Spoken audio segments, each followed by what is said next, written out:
On today's Apple Daily, in-display Touch ID for 2021 iPhones, March event, what to expect, iCaveAnswers, MacBooks following iPhone's lead, post Jony Ive, what happens to Apple design, Apple buying game studios, and wireless charging Macs.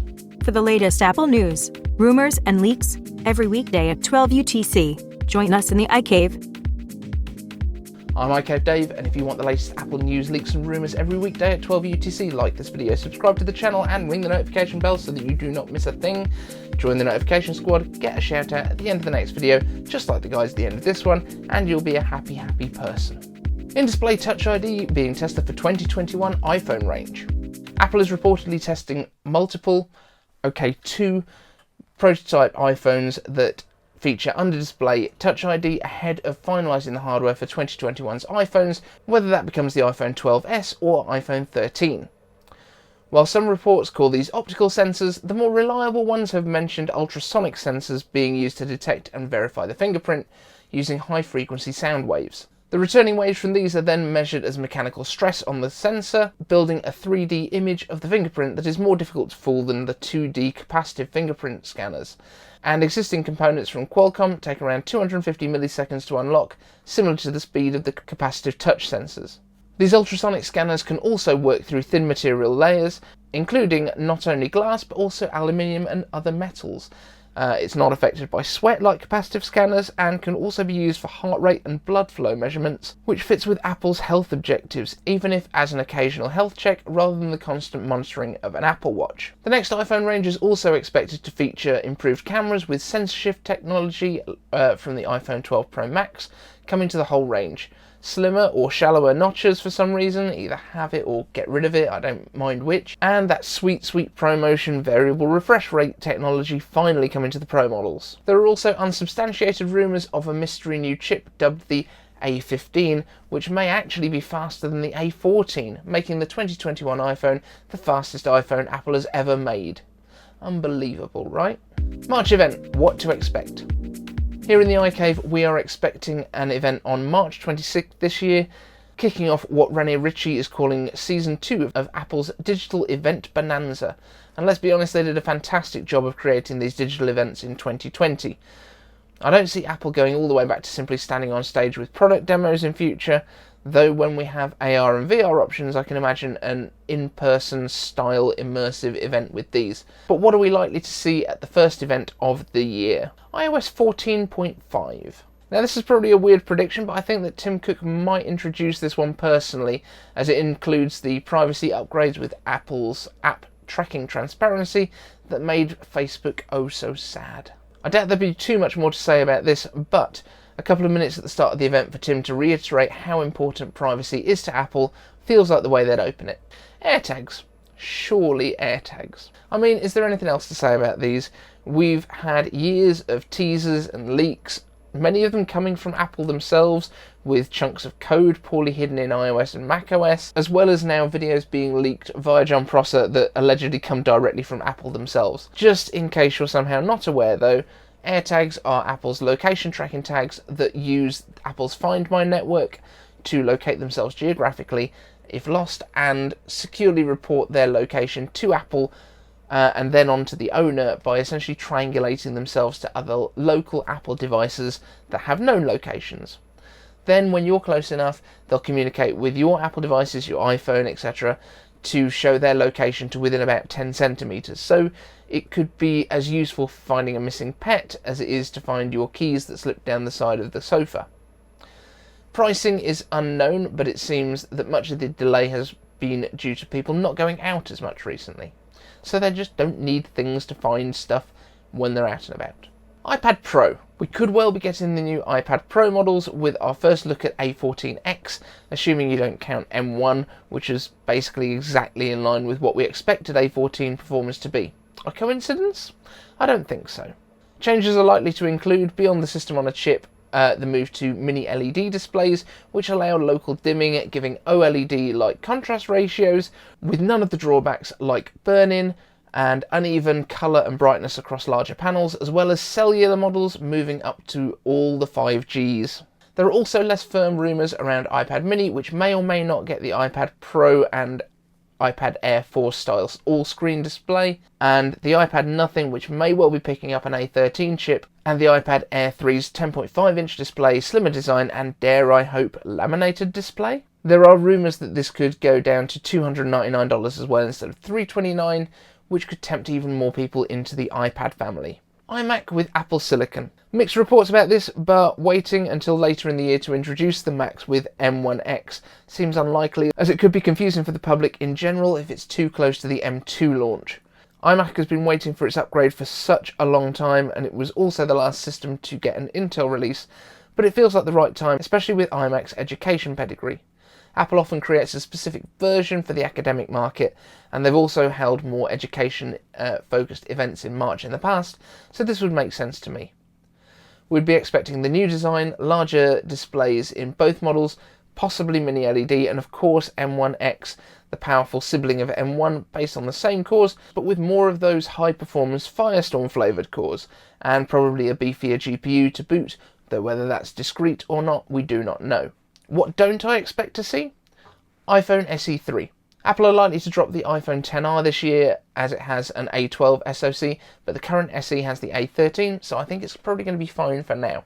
AirPods 3 or AirPods Pro 2.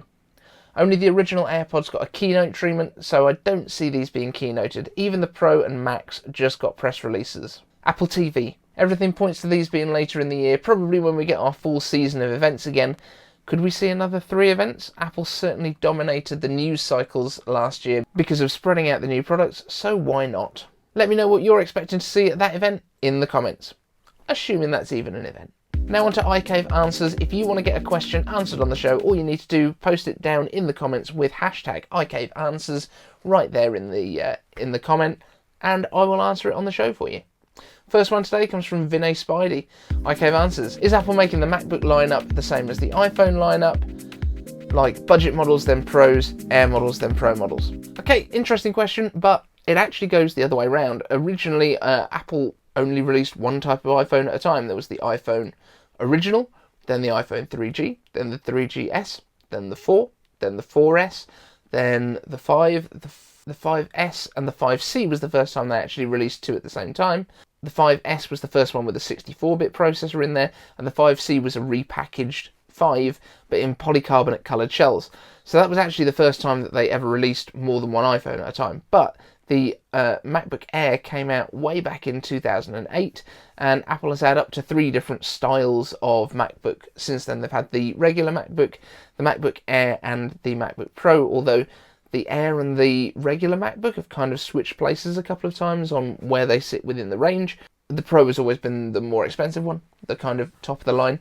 But originally the Air, when it first came out, was expensive as well because it was super thin and light, and laptops just weren't like that at the time. So are they making the MacBooks like the iPhones? No, but I think they might follow what they've done with the iPhones in terms of keeping older models around, because I don't think they're going to release multiple, like a lot of multiple different chips SoC style, because if you look at the iPhones, every year when you get something like the 12 come out, you've got A14 chips in everything, a little bit more RAM in the Pros, but the system on chip is essentially the same. So I think the only way that you're going to get cheaper Macs going forward is keeping around the ones from previous years.